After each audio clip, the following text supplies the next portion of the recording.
It's a matter of fact, it's just you pick up the phone, right from out of the truck, 30 to 45 days later, it delivers to your doorstep.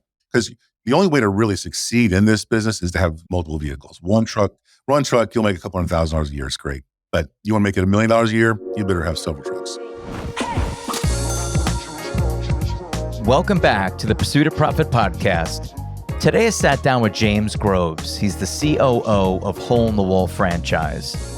This is another non-brick and mortar home services brand, easy to execute, profitable, according to the item 19, 32% net, $1.3 million in average revenue from the corporate store in Orlando, Florida. These are the business that are scalable, profitable, and almost always overlooked by investors. Folks, there are over 140 million homes in the United States, and 90+% of them have drywall. So when you think about an opportunity, there's nothing more deceptive than the obvious when you think about brands. Does this brand have mass appeal? 140 million homes, and over 90% of them have drywall. Every home inspection report, every new construction, every nail pop, every corner bead, every issue with drywall is repaired by this particular franchise opportunity. So you have a lot of potential customers out there. More importantly, the home services business is currently $500 billion, expected to grow to over $600 billion by 2030. Within this $500 billion is the $13 billion and growing drywall repair concept, right? So this is a huge opportunity. This is also a very low investment business. This is $70,000 on the low side. High side range for this investment is $170,000. So you don't need a huge team, you don't need expensive equipment, and you definitely don't need retail space. So on today's episode, we're going to dive into how to start, how to scale, how to dominate in the drywall business, how to generate leads. We get pretty granular: cost to acquire customers, right closing ratios in the home, acquisition strategies, all of those things. So I think you'll enjoy this episode. He was a great presenter, really has a good handle on his business. And I think if you're looking for a low risk, high reward business opportunity, this is embryonic. So I caution you, it is an embryonic brand, but it's within an industry that absolutely has proof of concept. Listen in, hope you enjoy the show. Thank you.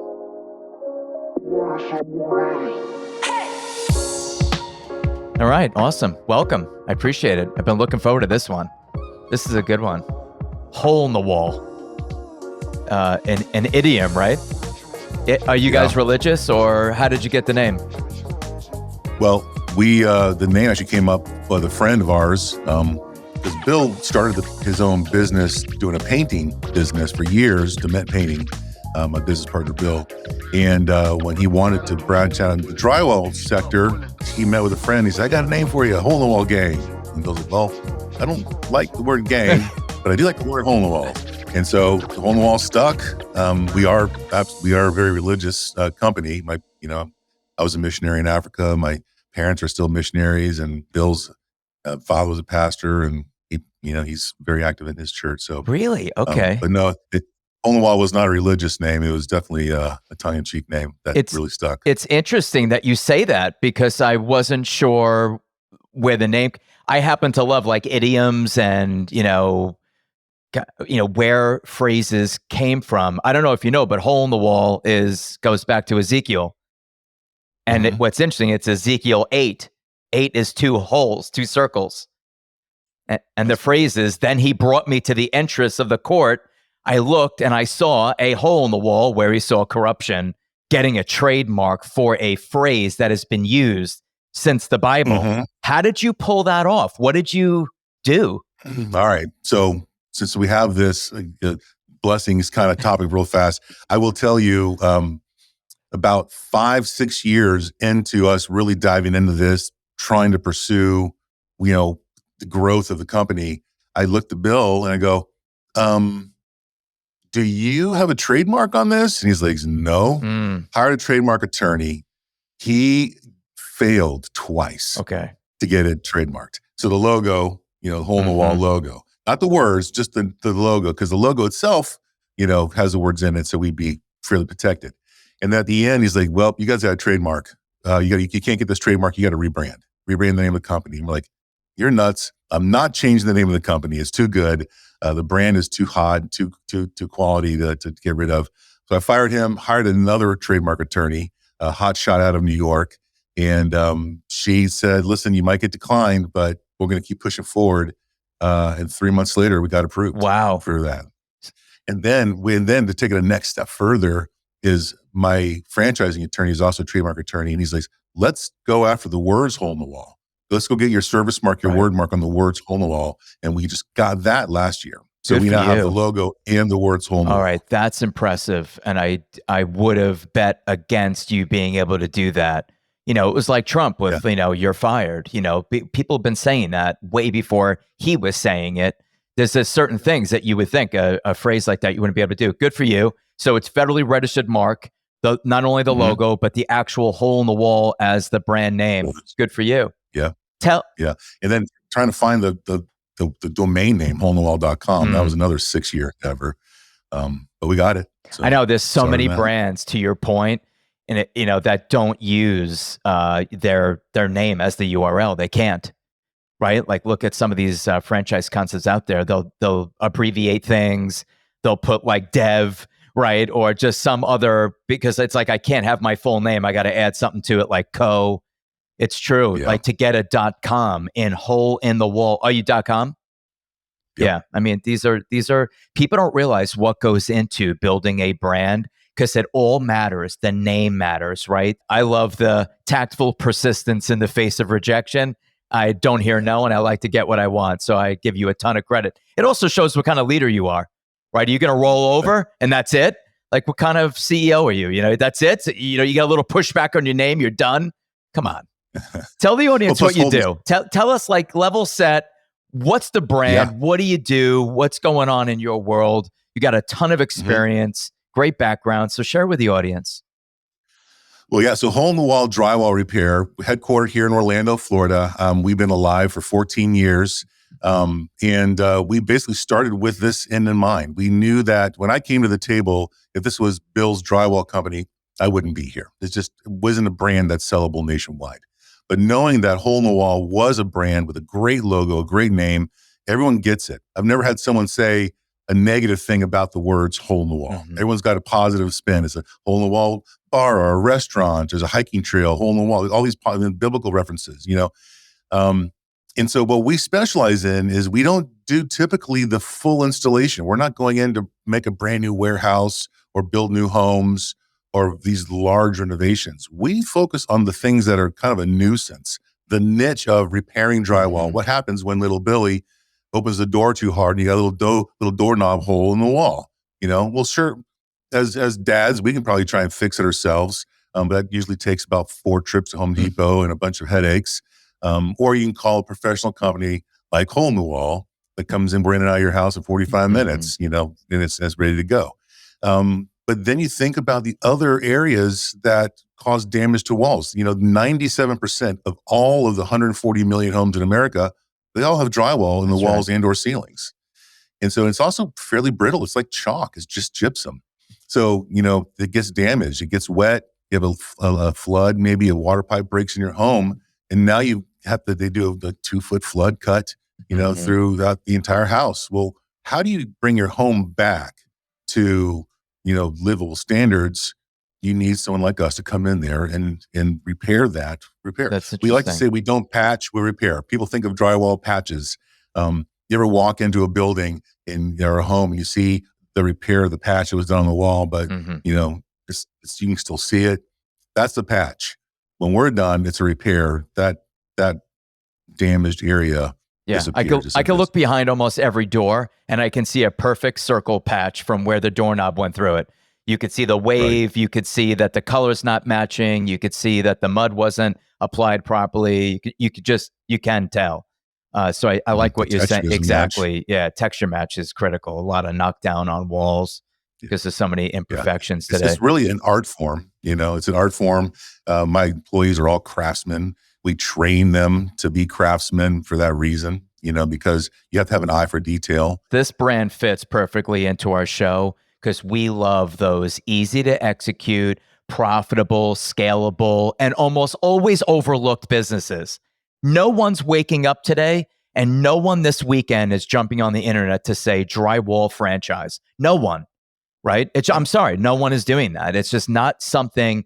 These are the overlooked, sweaty startups that make money, and people overlook them and they think they need to go buy a food franchise. When in reality, if you want to, you want to scale something, you want to make money, you want to get through economic cycles, just look around. There's nothing more deceptive than the obvious. You just said it. There's 140 million homes in this country. 97% of them have drywall, gypsum board, right? Sheetrock, whatever you want to call it. They have it. Yep. I find it interesting. I work with a lot of realtors, and I like to say this to them. I go, what is the number one thing? Number one, found in every home inspection report across America when someone's buying a house. Of course, they like roofing, definitely. What's next? Drywall, nail pops, holes in the wall, corner bead pops, like the joints pop, the tape comes off. I don't think there's an inspection, even on new construction. I built 3 homes in my life. I'm 53. I built 3 houses. Every one of them had nail pops, corner bead issues, drywall issues, imperfections. It doesn't have to be an old house. So I love businesses like this where you could just scale it. Tell us a little bit about like what is making you different, right? And I'll share with you, before you answer that question, I want to share with you what I do almost every episode in home services. Jump on the internet, do a Google search for independents in this business, and then call a few of them because no one ever answers their telephone. What was interesting about your business, it was Angie's List, Home Advisor, Thumbtack, all third-party lead aggregation sites, but I really didn't find, quote, a brand. And that's where I think you're seeing an opportunity, highly fragmented. No one is really in there. So give us the why this business of all the things you could do inside the home, why this? Well, there's several reasons why we like it. A, it's low startup costs. You can do it from your home. I mean, when we started Hole in the Wall, we were in a home office, with just a little storage unit for scaffolding and such. And it's easily scalable. You want to grow the business, you buy another truck, maybe buy another territory, and you ramp up some more. The thing is that a lot of other home service brands require licensing. You want to be HVAC, you want to be plumbing, you want to be a roofer. Right. You need special licensing.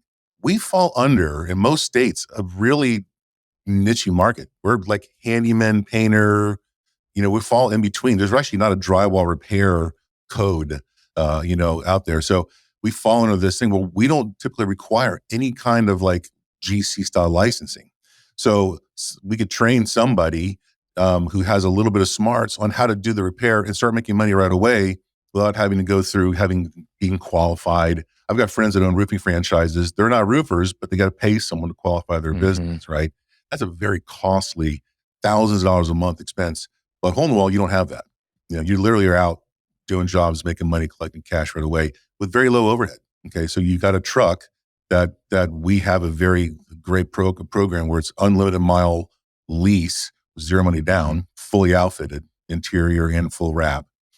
And so you can get a truck for very little down. That's why, we're redoing the FDDs coming up here in April, and we're dropping our minimums down like $70,000 because there's so much money saved just by the truck itself. So if you were to buy a vehicle, you got 10% down, you got $10,000 down, and then you got to spend $8,000 to outfit the inside, another $3,000-$4,000 to wrap it. And you got $20,000 of cash flow gone right from your SBA loan or whatever you're doing. All that's gone now because we have this unlimited mile lease option, very affordable. So being able to find this niche market that's needed. Our biggest problem is people go, I didn't even know professional drywall repair was a thing, exactly. Right? That happens all the time. But then once they get it and they understand. And so you think that the homeowner is our main client or main customer, and they are. I mean, we call her Helen the homeowner. That's our avatar for our homeowner. But that's about 50% of our business. The other 50%, it's all that B to B market. It's when Tesla does a power wall, they always scar the drywall to run that conduit to the electrical power. Well, they need a trusted referral partner to come in to repair that person's home. Who they call? They call us. Why? Because it's a trusted brand. The look and feel is there. So those other B2B partnerships, property managers, restoration companies, HVAC companies, they become the other reoccurring revenue, and they become just like clockwork. Even during the pandemic and recessions, everyone needs a new roof. Everyone's got damage that happens from catastrophic events. And that's where we stepped in. So it is B2B and B2C. So you cast a wide Absolutely. net resident. So 140 million homes. And then you have, 6 million businesses or commercial properties that also have drywall in there. That's great. So let's talk about that. How are you acquiring? There's two parts I want to talk about. There's the acquisition of referral sources, right? This isn't just running a coupon in an ad and waiting for a homeowner. Certainly you could do that, but you'd be making way more money if you went after the trades like property managers and whatnot. And then I want to talk about how we're acquiring the actual customer. So talk to us about the referral sources. Who's referring to you? Who should the franchisee be targeting?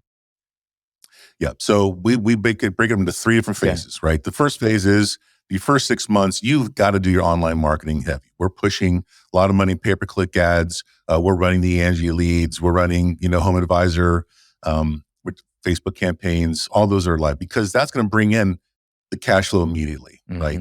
So the hell in the homeowners, you're going to go into their house, do $500 worth of work, and then they're going to give you a check or credit card number. You walk out the door. That's cash flow. They also leave 5-star reviews. So those are the ones who leave 5-star reviews.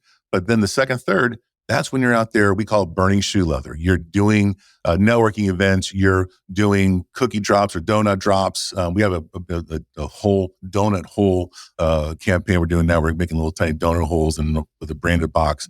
So you can drop those off all the property managers, your HVAC companies, restoration companies. You start building relationships with those other B2B businesses. And then all of a sudden you build trust. What's great about those businesses is that's recurring revenue. And they don't necessarily need, I got companies that send me a work order every day. They don't even want a price. Just come take care of my customer for me. And so you're building those relationships. What could be BNI networks, or it could be chambers of commerce. Heck, sponsor a little league team in your community because you're in your community. You know your community the best. So figure out where the people are going and get your name out there because brand awareness is key. Top of the mind marketing is essential because you don't need drywall repair until you do. Right. And then when you do, you want to make sure that you work top of the mind. Hold on. Oh, I got that name. Your truck is out there on the road. There's a huge billboard, beautiful billboard. And then the third part, that's your reoccurring referral network. That takes 6 months, a year to kind of build, where when you're in the Facebook groups, where all the ladies are out there, I need a drywall guy. And then you start getting referred back and forth. Maybe the next door app. People are starting to refer you. And then you have trades versus partners or customers that are buying new homes, they're upgrading, or they renovate homes. They know they need somebody.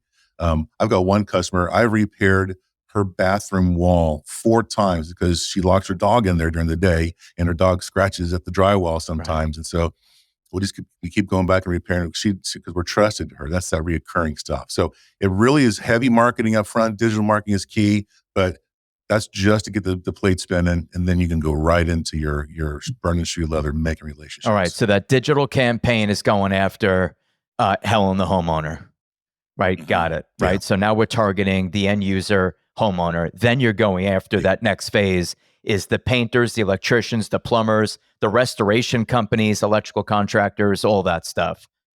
I like it. Yeah, so I've got 21 solar companies in Orlando alone that use us, right? 40 plus roofing companies, all the restoration companies know us, So sometimes they have their own in-house person. I've got roofers that they have an in-house person, but then all of a sudden that person gets sick or, leaves the company and now they're stuck. Outsource it. I'm okay being number 2. I've got one referral source, a roofing company here in Orlando. That's $80,000 a year for one company.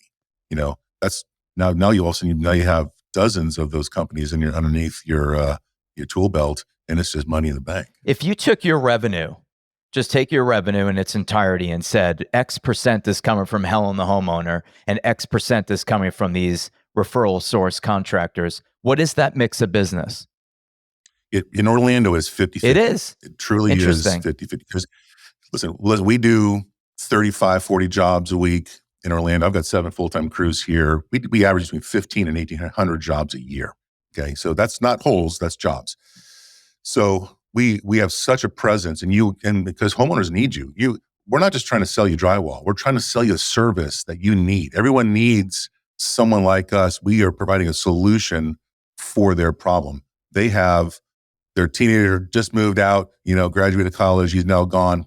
Well, let's get his room cleaned up. Well, he threw the basketball and made holes in the walls. You Right. need us for those things. But you also, the other trusted referral partners, they need us as much as they do too. The cool thing about those is that's recurring revenue over and over again. But they're on terms, right? So it's not as cash flowy. But when things slow down on one side, they ramp up on the other. I like that. And that was one of my questions to you. I viewed this, and this is why I remain open-minded when I have people on the show, but I will tell you, I viewed this as a one and done, right? So I come in, I close, I finish my job, I'm done. I'm always looking for that next customer, but that's not what you just said. There is a recurrence, and you are seeing the repeat business. I want to. Well, and then those people make you. Sorry to cut you off, but the people you do good work for, they are now excited to refer you. They become your sales agents. If you were to go on any of the networking, the Facebook groups for all of the communities that are around, when someone puts a picture up of a damage in their closet for wall repair, we used to go on and tag us. We'd be happy to help you. Let me help you. But before I could even jump on there now, I've got 20 other people that have said, we'll call hole in the wall. And then they refer us before we can even jump on that request. Okay. Because you build that revenue, because you have such good service. Go back to the lead aggregation sites as the digital campaign. What are you seeing in terms of like the cost to acquire a customer? Meaning, I'm going to get, and it's your math. I'm just giving you an example of where I'm going with this. I get 10 leads from Home Advisor. How many sits are you doing in the living room? Do you do estimates over the phone? Do you physically have to be there? Do you ask for photographs? How do you streamline and make lead aggregation efficient in your business? You know what I'm saying? Yep. So Angie's List, Home Advisor, they're challenging because it's speed to lead, right? So if someone jumps in at 8 p.m. at night, if you don't jump on it at 8:01, you've missed out on that lead. And you now have spent $40 on a lead that you're not going to get. So we are very consistent. We've got a process built in place that when the lead comes in, it gets taken care of immediately. But the ROI on those is really hard. Okay, we did a 90-day sample last year where we started in January, went to March, and let's look at our ROI. We spent X number of dollars, so I spent $3,000 on Angie List. Okay, and I landed X number of jobs. It was 20% that we landed, and the dollar amount on those jobs was like $4,100. Wow! So it was just way too expensive. I would rather spend that $3,000 at a local networking event, sponsoring a lunch at a property manager or a realtor's office. That's more money well spent. But you still need to do it because you get those reviews. That's why you said when you Googled us, you'll see we got Better Business Bureau, we got Angie List, we got all those people because we've done work on them. But this is a short-term endeavor, and we turn it on and off as we need to. But technically, we've been so busy, it's just hard to keep up. You just have so many. For years, it's been 2-3 weeks out. So we've had to turn those off anyways because it's just the lead source is already there. What is the closing ratio in the home? You're in the home services business. You enter the home. You give an estimate. What is that closing ratio? Okay. Well, we have inside and outside sales, right? So 70% of most of the repairs that we're doing, there's those smaller repairs, right? They're the smaller holes in the walls. We don't need to do a site visit for that. Okay. Because that's windshield time. That's a killer financially.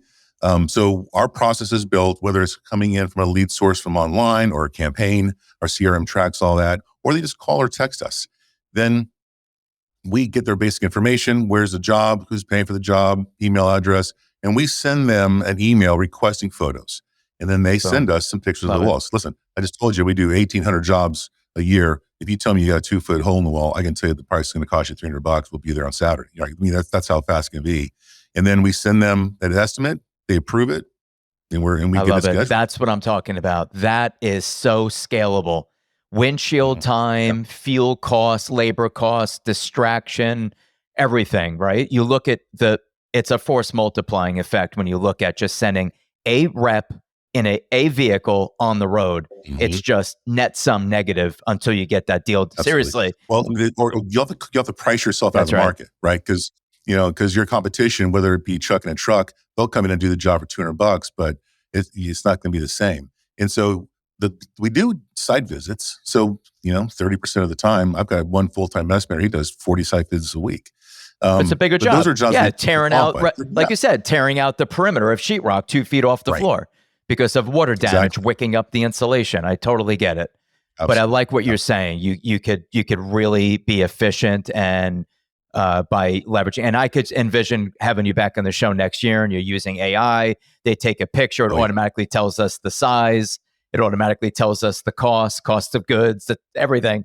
AI is Yeah. going to add so much efficiency to everyone's business. So I like it. Do 100%. you know the cost to acquire a customer? Use the home advisor as an example. 40, Mhm. 80, is it $150? Is it, if I'm doing, is it, you said 20% closing ratio on a home advisor lead. So at $40 a Yeah. lead. That luckily not all 40, could be, $25 a lead. And so if we're doing that generation, it does cost us about $50 a lead. Okay. Okay. But if I take my marketing budget and divide that by all the jobs that we create, I'm literally at $2 a lead. I mean, we just don't spend. I mean, I spend Wow. a couple $1,000 in marketing, and I do a month, and then I do, do hundreds of thousands of dollars a month just in that stuff. So it becomes just a 10% or less. I don't advertise, do anything if it's more than 10%. Love it. It's, You got to be so if the disciplined. I ROI is like not it. there. You're Yeah, disciplined. Talk to me about proprietary systems. I love anything in a brand that's proprietary. Do you have anything proprietary that you built, designed? absolutely. What do you have? Uh-huh. A couple things is one, the typical drywall person will go to the house and they install the drywall and they put the first coat of mud on it, right?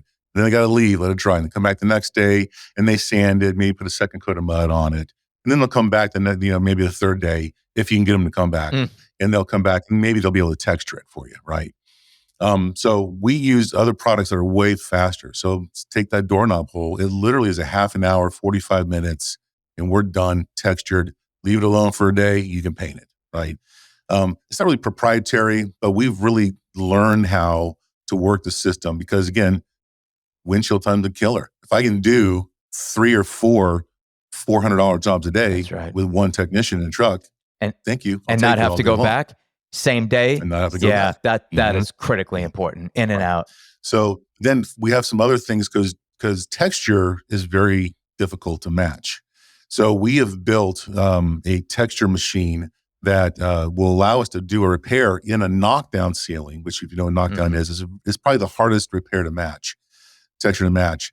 But and if you go on a YouTube channel, you'll see there's tons of examples of us doing this very successfully. But it's a pressurized machine that we built. It's a lot of off the shelf parts that we just modify technically. But those are the little tricks, little secret sauce that gets us to do the matches just right. And those are there for us. Plus, our training is proprietary. I don't know what other competitions out there and what their training is like, but I know that our training is second to none. It's fabulous because you can't scale if you can't find employees to work for you that are trained. Right. So we've just spent. I could talk on and on about our training. So Yeah, I mean, please. And I love the name, Mhm. School of Rock Yeah, Academy. School of Rock, Drywall I love Academy. it. I'm a musician, so it kind of fits. So, behind me, that door is another warehouse, and our School of Rock Academy. We have a 1,100 square foot Nice. facility that we've built a fake house in. It's got 10-foot ceilings, it's got a bathroom, it's got ceiling fans, and all the different textures that you can use. Corner bead, bullnose, archways, they're all there.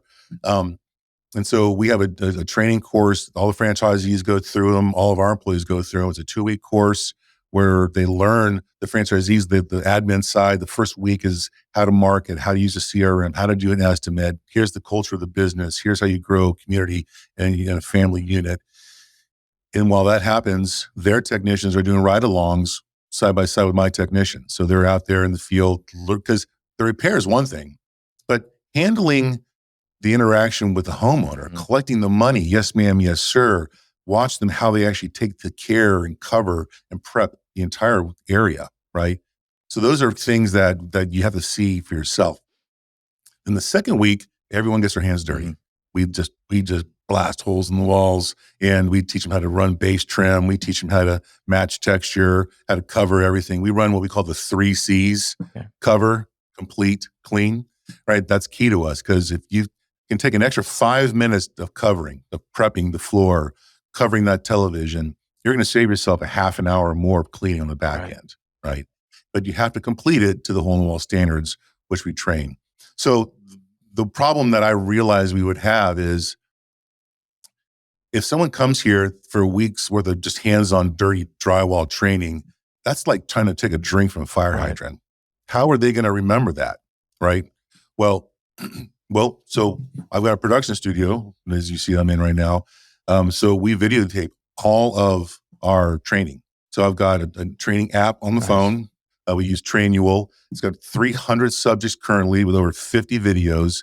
That's just itemized from how to answer the phone. Our entire franchise manual, I got a book. It's all digitized. It's all searchable. So all the forms are downloadable. If your technician is in the middle of Boise, Idaho, and they run into a stipple texture they've not seen before, all you got to do is go on Drywall. And you say, hey, man, stipple. And they find it. It's right there for them. You built all this. You built all this. Images, everything. Nice. Yep, all there. That's nice. And you're a young franchisor. You put all this together already. Yeah. So we probably could have launched a franchise a couple years earlier, but I'm such a perfectionist. I just wanted to have all my ducks in a row. I kind of want to be the unfranchiser, because I don't want to have to try to fix the car while we're driving. I wanted to kind of make sure it was dialed in prior to launching too many units. Good for you. So I love the School of Rock. 2 weeks. That's impressive. Listen, I was the executive vice president of PuraClean, and I was also one of their largest franchisees in Annapolis, Maryland.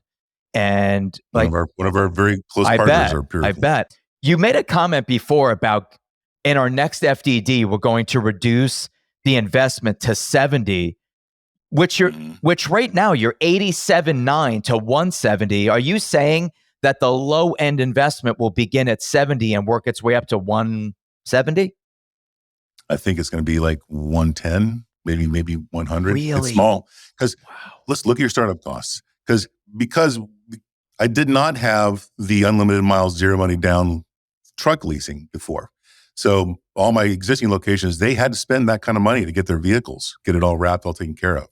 But when we got that, and then we have all these other units that are already open, they spent, a couple $1,000 a month in ad spend. That's absolutely what you have to do. And then, of course, they pay all the technology fees that we have, but we've got a very robust CRM system. We've got a very robust phone system. And so they get all that as part of their package. I've got an in-house marketing team that they use that has run my brand for the past 7 years. I house them in my warehouse. It's a female, better-known business, fabulous. Anything you see on Facebook, on YouTube, runs through that company. So that's where the consistency comes in. So there's so much money to be saved. So if you don't have a brick and mortar location, and you start with one vehicle, it's really low startup. You got to pay yourself, obviously, or you got your employees, because typically it's more an executive model. So it's not an owner operator. It's buying 2 or 3 territories. You've got a general manager, an owner, then you've got 1 or 2 employees. Our goal is to have you scale to a second truck minimum by 6 months. That's our goal for you. Okay. Go back though. You made a comment. I'm not sure I understood. So the limitations, every franchisor wants to send their franchisees to go get a vehicle lease. With vehicle leases, you have mileage restrictions. How did you, I didn't catch how you navigated around the mileage issue. I found a company. I was actually at a franchise show, and they were one of the vendors at the franchise show in Houston, Texas. And I'm like, I don't like leases. I don't want to be limited to 12 or 15,000 miles a year, none of that stuff. And they're like, oh, no, it's unlimited mile leasing. That's excellent. That's great to know. Delivered to the door for That's free. a value add to the audience, because anyone listening that wants to be in-home services, whether it's your brand or just something vehicle-based, that is a golden nugget right there. Are you willing to share the name of the company, or is this something that you want to protect? No, that's fine. Apple Leasing is the company, and they're out of Austin, Texas. Apple Leasing. But they run a great company, and they sell new and used vehicles. You can buy them from there if you want to. But what we wanted to do was make it easier to scale. So let's say you have the money to buy your first truck, but what about your second truck? Do you got Exactly. $20,000 cash laying around for your second truck? No. It's a matter of fact. It's just you pick up the phone, ready for my other truck. 30 to 45 days later, it delivers to your doorstep. And now you put another technician in that truck, you're making money. Because the only way to really succeed in this business is to have multiple Absolutely. vehicles. One truck, you'll make a couple $100,000 a year. It's great. But you want to make it $1 million a year, you better have several trucks. Right on. And that brings me to a question, because typically in these service-based businesses where there's one tech, there's a lot of business where there's two people in that van. I'm hearing from you, there's only one person driving the van, there's only one person on the job, right? There's no, you don't, for the smaller for jobs. smaller jobs, of course, right? Yeah, for smaller So jobs. that being said, how much revenue can a vehicle generate? So a vehicle on the road, annualized basis, what is your expectation of revenue for one vehicle?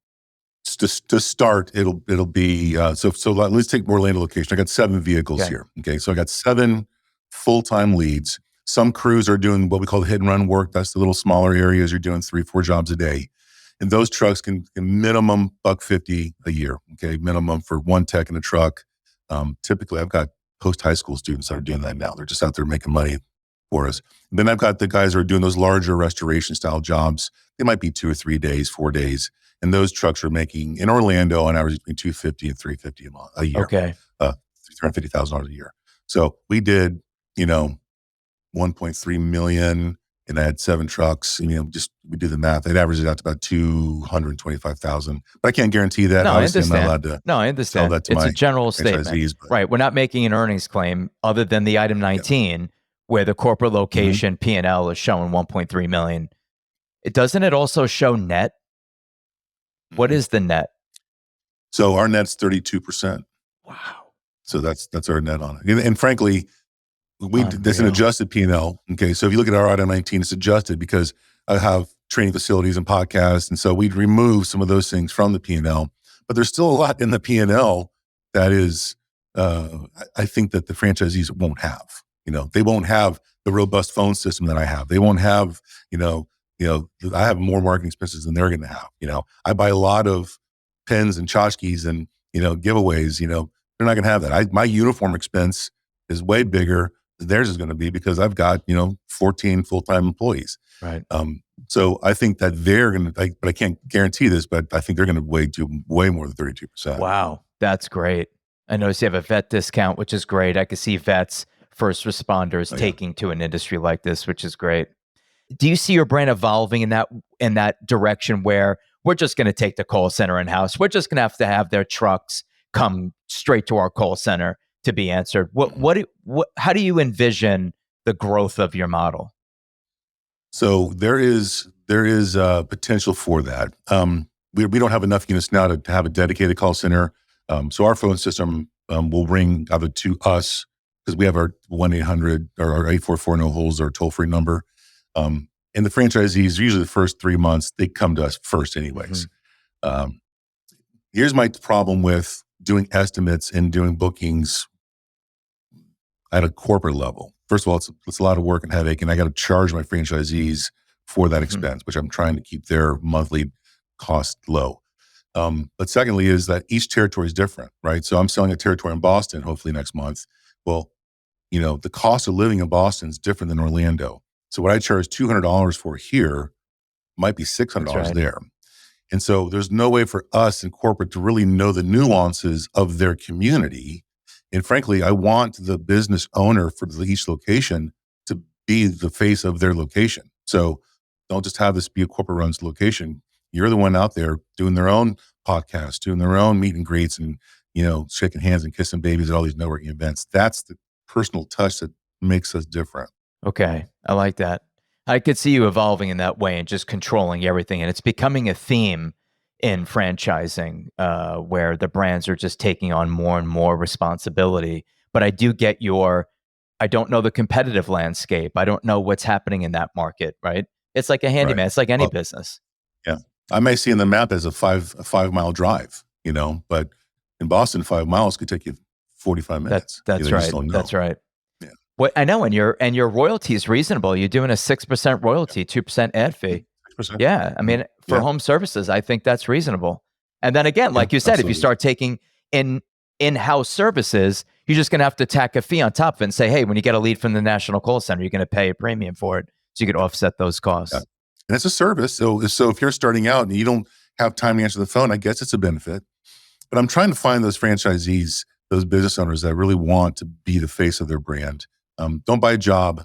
Let's build an empire Right. together. Exactly. Yeah. I agree with you. Get out there, hunt and kill and close deals and follow your third, follow your model, ramp up your Yeah. digital, ramp up your B2B, get some outside salespeople, start targeting all of these contractors. I completely agree with you. And I like the way you're building a brand. It's sustainable. What, what do we look like today? How many corporate locations? How many franchisees in operation or sold, not open? You tell me what you want to Mhm. tell me. We're very emerging. So we just signed with Fran Growth in the last year. So we currently have headquarters in Orlando. That's about 6 territories that we run out of the Orlando location. And then we have sold 2 other territories adjacent to us. So our first 2 locations were right there. Then we signed with Fran Growth, and we just signed the deal on west side of Philadelphia, the suburbs of Philadelphia.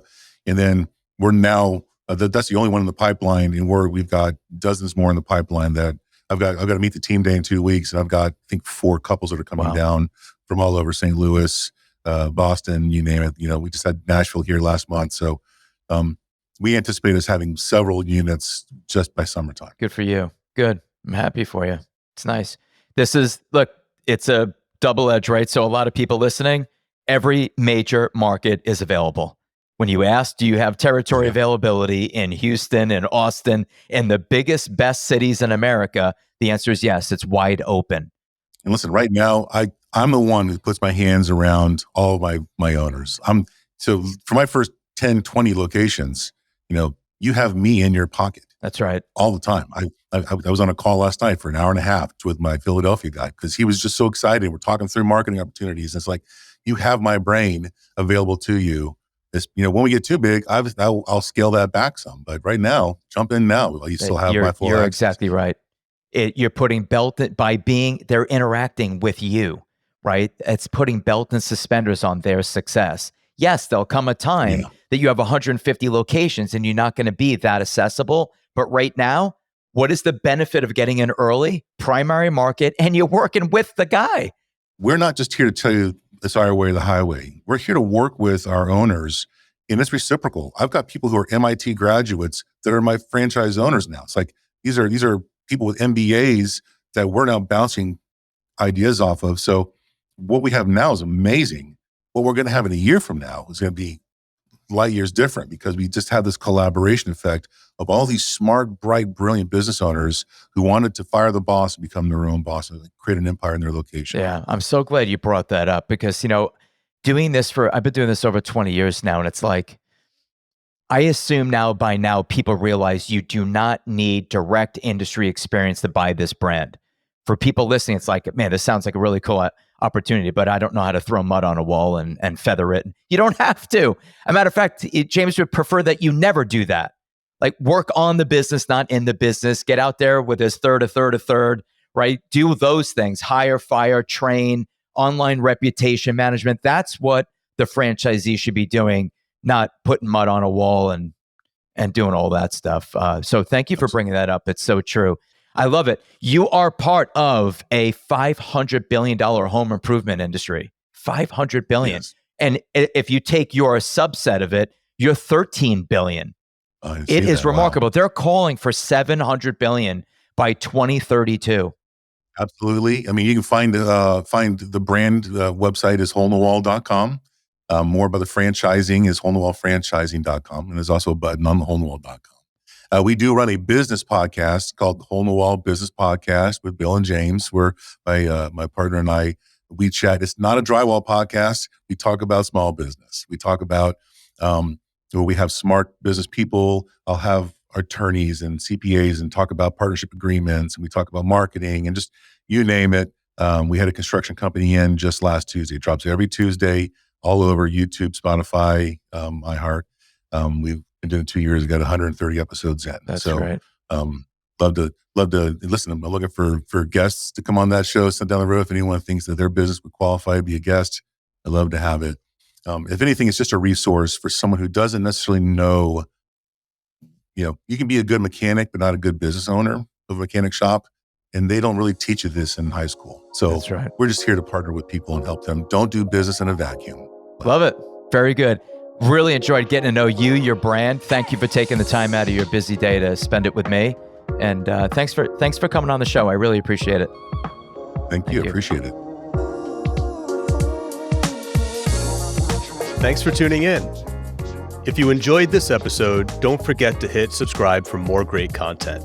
And if you're thinking about investing in a franchise, whether it's the one you just heard about or another opportunity, reach out to us at cliffn@francity.com. That's cliffn@FRANOCITY.com. We look forward to working with you.